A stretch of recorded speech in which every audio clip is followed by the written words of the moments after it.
भगवान शिव तपस्या में लीन थे। माता पार्वती जी ने गणेश जी और कार्तिकेय जी को भोजन दिया, पर उनका मन बहुत उदास था।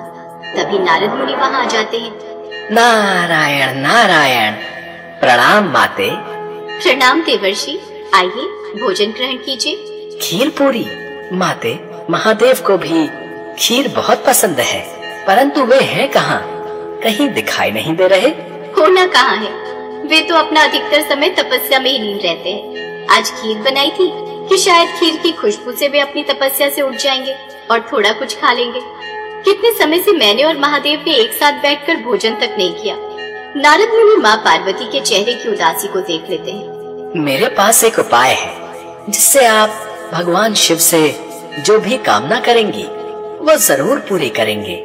तो बताइए ना देवर्षि, ऐसा कौन सा उपाय है जिससे मैं उनसे जो भी मांगूंगी वो इच्छा पूरी करेंगे? माते, अगर आप श्रावण मास में की जाने वाली कांवड़ यात्रा करके गंगा जल से महादेव के शिवलिंग का अभिषेक करेंगी तो महादेव अत्यधिक प्रसन्न होंगे। कहते हैं जो भी भक्त सच्चे मन से कांवड़ यात्रा पूरी करता है, भगवान भोलेनाथ उस भक्त की इच्छा बहुत जल्दी पूरी करते हैं। आप इस कांवड़ यात्रा का लाभ उठाकर महादेव को प्रसन्न कर सकती हैं, किंतु इस यात्रा को पैदल ही चलकर पूरा करना होता है। इसके लिए आप किसी भी शक्ति या फिर चमत्कार को अपने लिए उपयोग नहीं कर सकती। तभी आपको इस कांवड़ यात्रा का पूरा फल प्राप्त होगा। भगवान भोलेनाथ को प्रसन्न करने के लिए आप जानते हैं देवर्षि, मैंने वर्षों कठोर तपस्या की थी, तब जाकर प्रभु मुझे पति रूप में प्राप्त हुए थे। तो फिर मैं उनके प्रेम को पाने के लिए कोई भी कठिन तपस्या कर सकती हूँ। इसलिए मैं कांवड़ यात्रा अवश्य पूरी करूंगी। माता पार्वती ने ठान लिया था कि वो कांवड़ यात्रा पूरी करके महादेव को प्रसन्न अवश्य करेगी। वो एक साधारण स्त्री का रूप ले लेती हैं और एक गांव में पहुंचती हैं। क्या तुम भी कांवड़ यात्रा कर रही हो? हाँ बहन, मैं पहली बार कांवड़ यात्रा करने जा रही हूँ। बहुत मन था कि मैं कांवड़ यात्रा करूँ।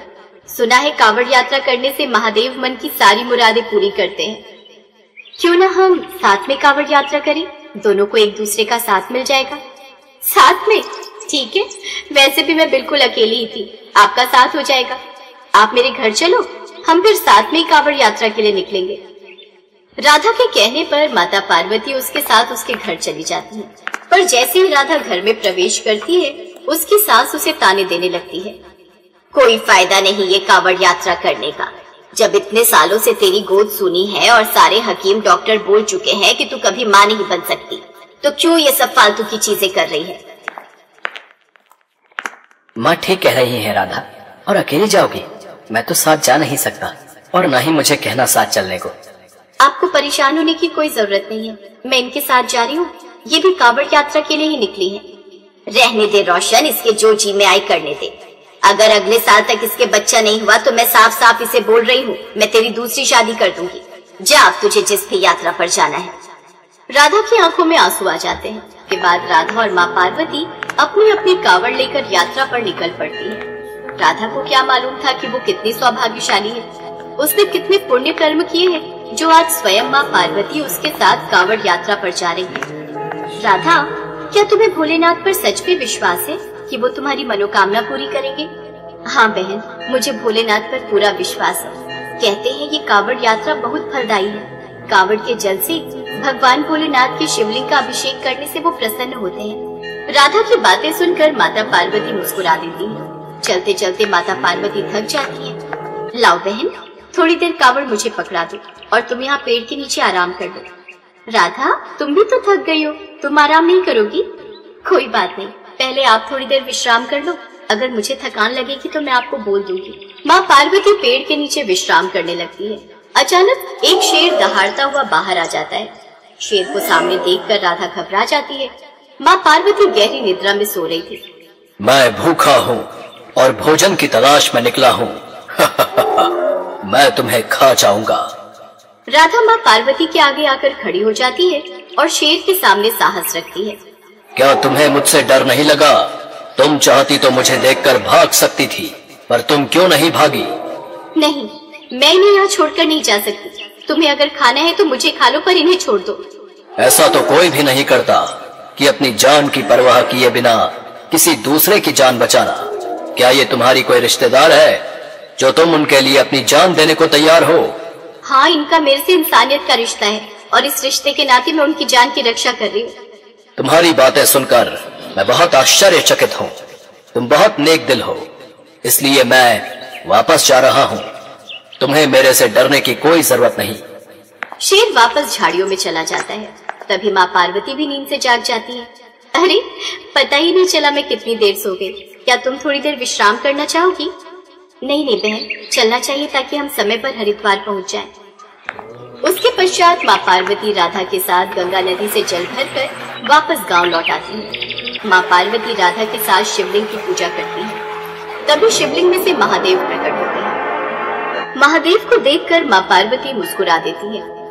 पार्वती, तुम और यहाँ पृथ्वी लोक पर? मैं तो तुम्हें कैलाश पर ढूंढ रहा था। फिर मुझे पता चला कि तुम कावड़ भरने गई हो। माँ पार्वती? मतलब आप साक्षात माँ पार्वती हो? माँ पार्वती अपने साक्षात रूप में आ जाती है। हाँ राधा, मैं धरती लोक पर कावड़ यात्रा के लिए आई थी और तुमने उसमें मेरी बहुत सहायता की। महादेव, राधा बहुत अच्छी है। इसे आशीर्वाद दीजिए कि इसे शीघ्र ही संतान की प्राप्ति हो।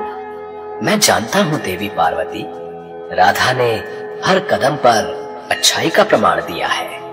मैंने ही शेर का रूप धारण करके राधा की परीक्षा ली थी। राधा उस परीक्षा में सफल रही। मैं राधा को उसकी सच्ची भक्ति का फल अवश्य प्रदान करूंगा। राधा की आंखों में खुशी के आंसू आ जाते हैं। भगवान शिव और माता पार्वती राधा को आशीर्वाद देकर वापस कैलाश लौट आते हैं। स्वामी, मैंने भी कावड़ यात्रा पूरी की है। अब समय है आपका मेरी भी इच्छा पूरी करने का। अब आप कुछ समय के लिए तपस्या में लीन न रहकर मेरे और बच्चों के साथ कुछ समय बिताएं। पता है, मैंने आपकी पसंद की खीर पूरी भी बनाई थी, आपने वो भी नहीं खाई। तो कोई बात नहीं, आज बना लो। आज मैं तुम्हारे और गणेश, कार्तिकेय, नंदी आदि सबके साथ मिलकर भोजन करूंगा। तभी नारद मुनि भी आ जाते हैं। देखा माते, कावड़ यात्रा का कितना शुभ प्रभाव है। अब तो आप मान गई कि कावड़ यात्रा करने वाले सभी भक्तों की इच्छा महादेव अवश्य पूरी करते हैं। बिल्कुल देवर्षि नारद, आप बिल्कुल सही थे। अच्छा, आज मैं फिर से खीर पूरी बना रही हूँ। आप भी सबके साथ भोजन करके ही जाना।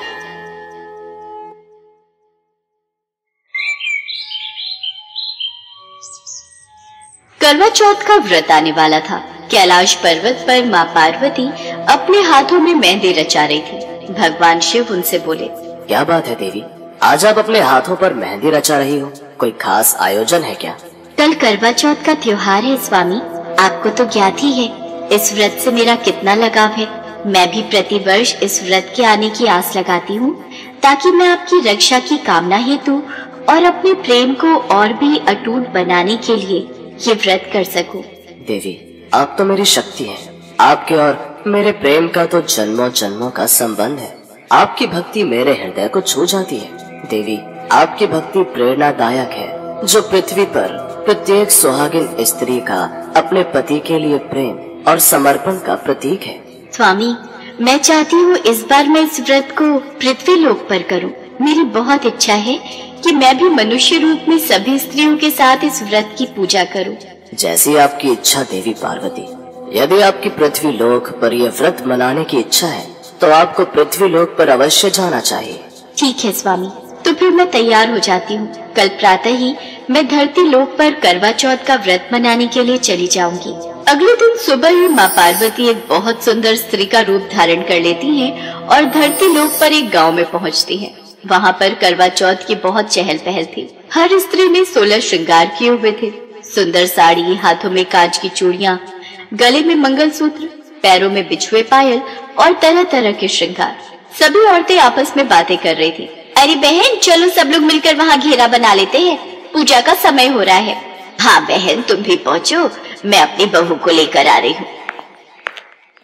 तभी एक औरत की नजर माँ पार्वती पर जाती है। अरे बहन, आओ ना, तुम भी हमारे साथ करवा चौथ की कथा सुनो। बस पूजा प्रारंभ ही होने वाली है। हाँ हाँ, मैं आपके साथ चलती हूँ। तुम तो बहुत सुंदर लग रही हो। पहली बार देखा है इस गांव में किसी की बहू हो क्या? माँ पार्वती अभी कुछ कहती इससे पहले एक औरत ने आवाज लगा ली। अरे बहन जल्दी आओ, पूजा का समय निकला जा रहा है, हम सब बैठ गए हैं। चलो चलो बाद में बात करते हैं, अभी सब पूजा के लिए बुला रहे हैं। कितना आनंद आ रहा है इन सब के साथ करवा चौथ का व्रत मनाने में, अद्भुत। सब कितने अच्छे स्वभाव की हैं। इन सब के बीच मैं भी पूजा के लिए बैठ जाती हूँ। माँ पार्वती सबके साथ पूजा के लिए बैठ जाती है। सब मिलकर करवा चौथ की व्रत कथा और पूजन आरती करती हैं। सचमुच माँ पार्वती के आशीर्वाद से व्रत और पूजन बहुत अच्छे से हो गया। हे गौरी माता, हम सबके सुहाग की रक्षा करना। जय करवा माता की, जय गौरी मैया की। सब औरतें पूजा आरती करके घर जाने लगी, पर माँ पार्वती जैसे ही कैलाश के लिए लौटने लगी, अचानक उसी स्त्री ने उन्हें पुकारा। अरे सुनो बहन, तुम्हारा जल का कलश यहीं रह गया। अरे मैं भूल गई, मैं भी उठा लेती हूँ। हमारी बात बीच में अधूरी रह गई। तुम्हें इस गांव में पहली बार देख रही हूँ, तुम्हारा घर कहाँ है? मैं इस गांव में नई नई आई हूँ, कुछ दिन पहले ही यहाँ रहना शुरू किया है। मेरे पति जरूरी काम से शहर गए हुए हैं, कुछ दिन बाद लौटेंगे। मैं उन्हीं के लिए ये व्रत कर रही हूँ। अच्छा, तो तुम नई नई आई हो गांव में। एक काम करो, तुम हमारे घर चलो, मैंने पूरी पकवान बनाए हैं, हम सब मिलकर खाएंगे। बस कुछ ही देर में चंद्रमा भी निकलने वाला है, घर पर तो तुम अकेले उदास हो जाओगी, ठीक है? चलो मेरे घर चलो। मैं और आपके घर? हाँ बहन, तो क्या हुआ, मेरे घर क्यों नहीं? मेरे घर को अपना ही घर समझो। त्योहार पर अकेले के लिए तुम क्या ही भोजन बनाओगी? मैंने तो बहुत कुछ बनाया हुआ है, मिलकर खाएंगे, अच्छा लगेगा। तुम्हारे पति भी शहर में है, वैसे कब आएंगे? दिवाली से पहले आ जाएंगे। उस औरत के इतने अच्छे स्वभाव को देखकर माँ पार्वती से रहा नहीं गया। वो उसके साथ उसके घर चली गई, पर माँ पार्वती को तो भगवान शिव की पूजा करनी थी, उनसे आशीर्वाद लेना था। सब चंद्रमा निकलने का इंतजार कर रहे थे। अचानक बहुत तेज आंधी तूफान आने लगा, आकाश में काले बादल छा गए।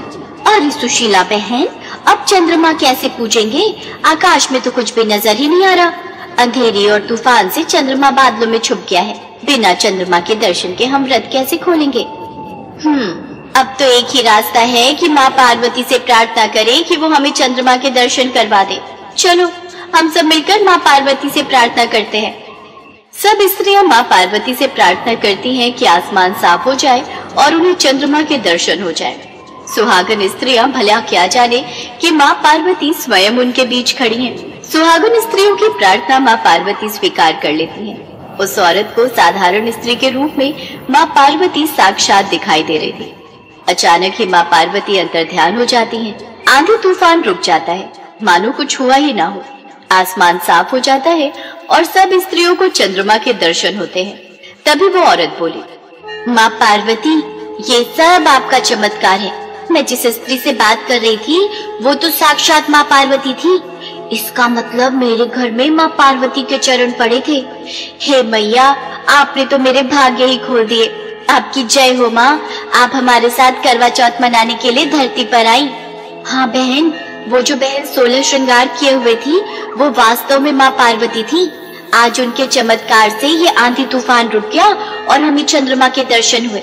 चलो हम सब मिलकर माँ पार्वती को धन्यवाद कहते हैं। ये तो हम सबका सौभाग्य है कि माँ पार्वती ने हम सबके साथ मिलकर करवा चौथ का व्रत और पूजन किया। उधर माँ पार्वती भी कैलाश पर्वत पर भगवान शिव की पूजा करती हैं और उनके हाथों से जल और भोजन ग्रहण करके अपने करवा चौथ के व्रत को पूर्ण करती हैं।